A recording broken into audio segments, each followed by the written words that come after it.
Hello बच्चों, आप सबका फिजिक्स गुरु आदित्य सर यूट्यूब चैनल पर स्वागत है। आज हमने इसके पहले हुए लेक्चर में हमने आपको कूलॉम के नियम को अच्छे तरीके से समझा दिया है, उसके अदिश रूप को व सदिश रूप। आज हम बच्चे फिजिक्स के भौतिक विज्ञान के न्यूमेरिकल से भागते हैं। आज उसी कड़ी में हम एनसीईआरटी का बहुत इंपॉर्टेंट क्वेश्चन है, हम सभी क्वेश्चन बताएंगे।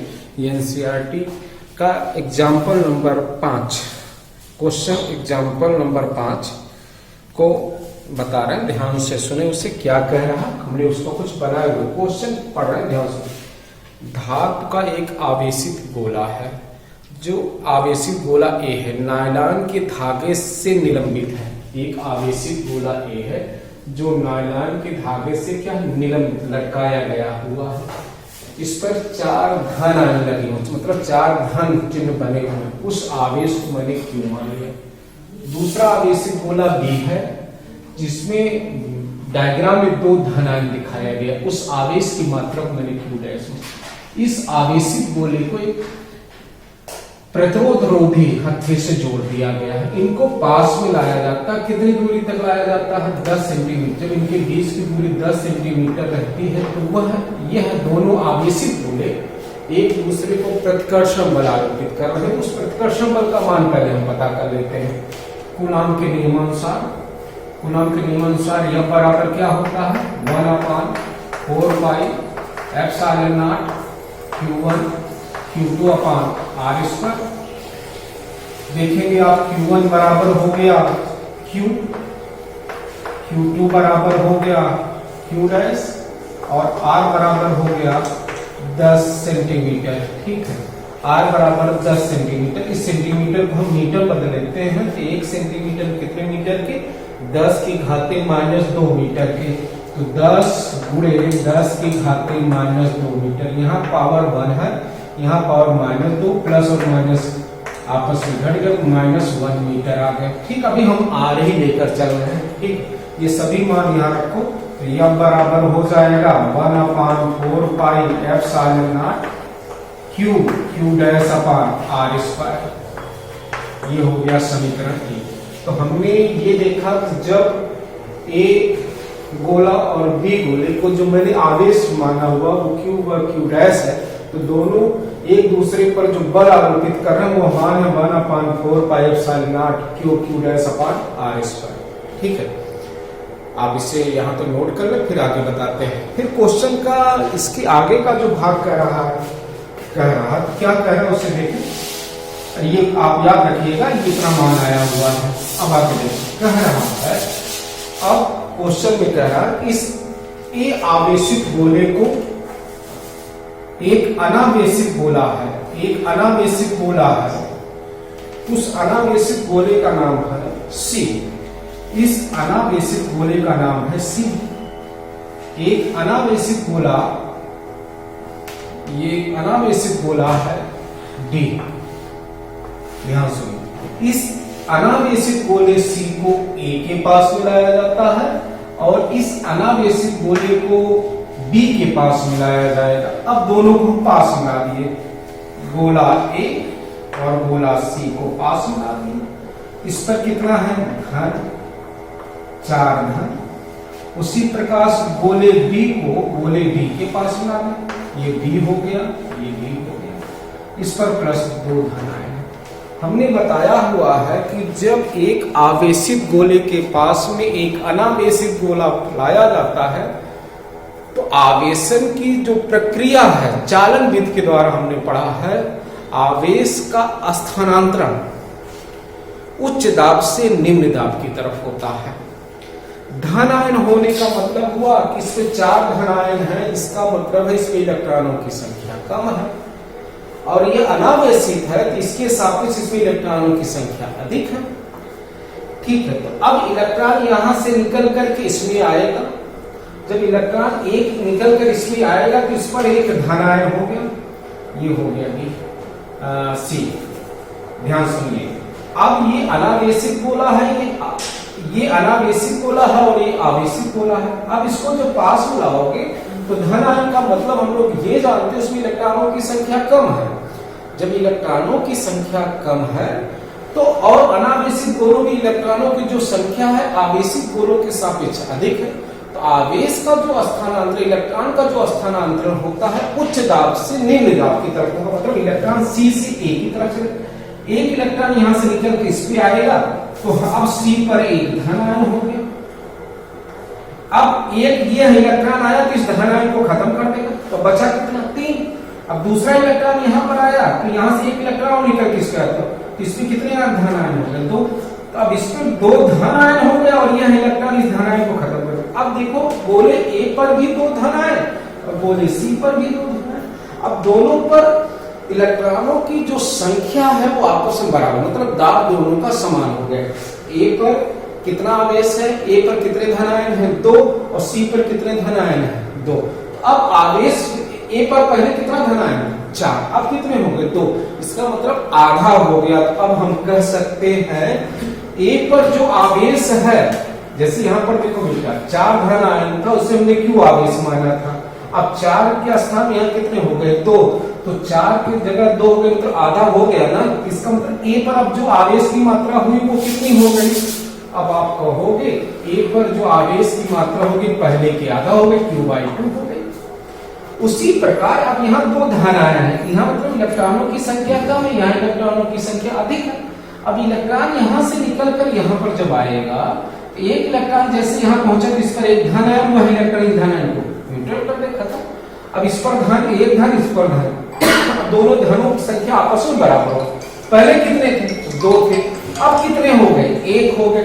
इसका मतलब पहले का अपेक्षा आधा, मतलब बी पर जो आवेश की मात्रा है वो पहले के आवेश की मात्रा की क्या हो गई आधी हो गई, Q'/2।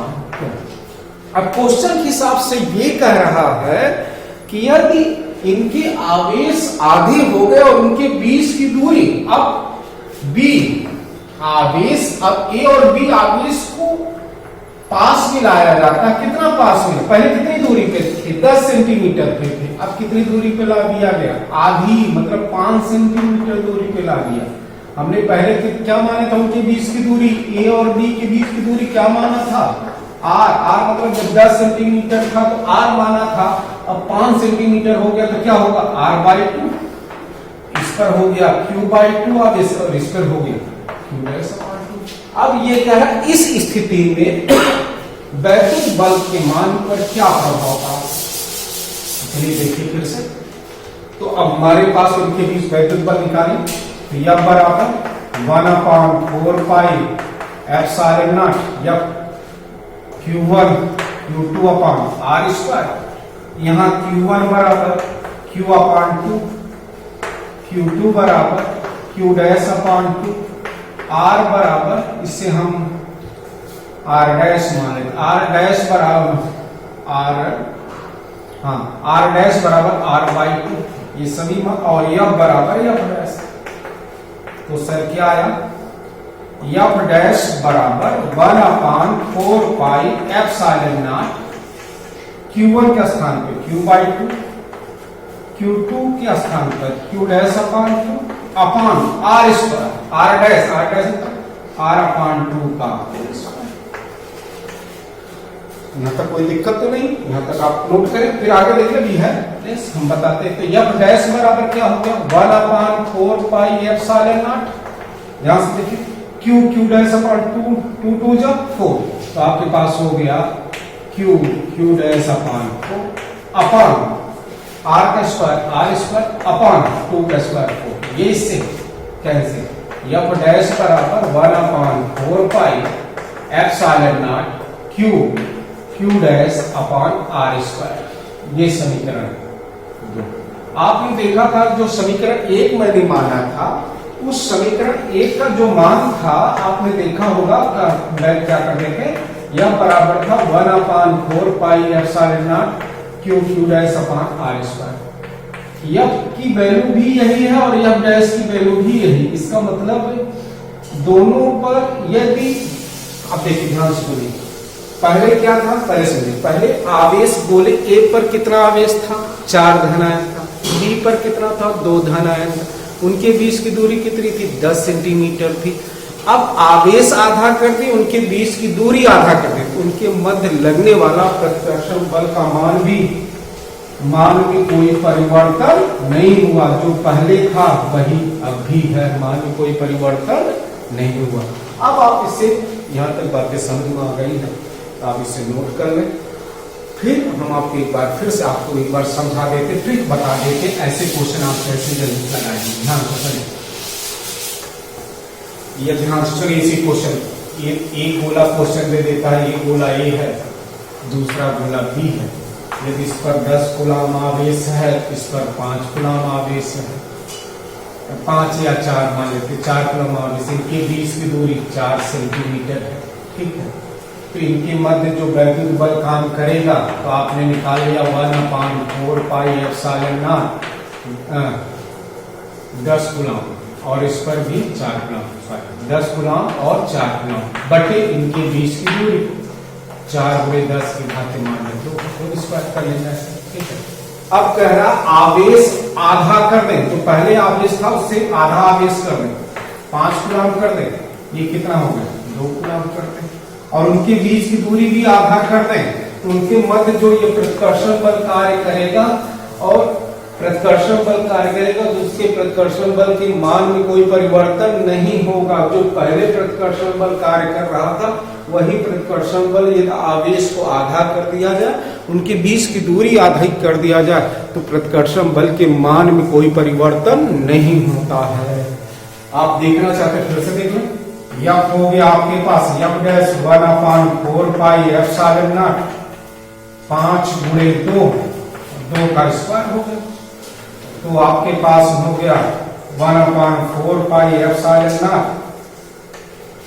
5 दूनी 10, 2 दूनी 4, यफ डैश।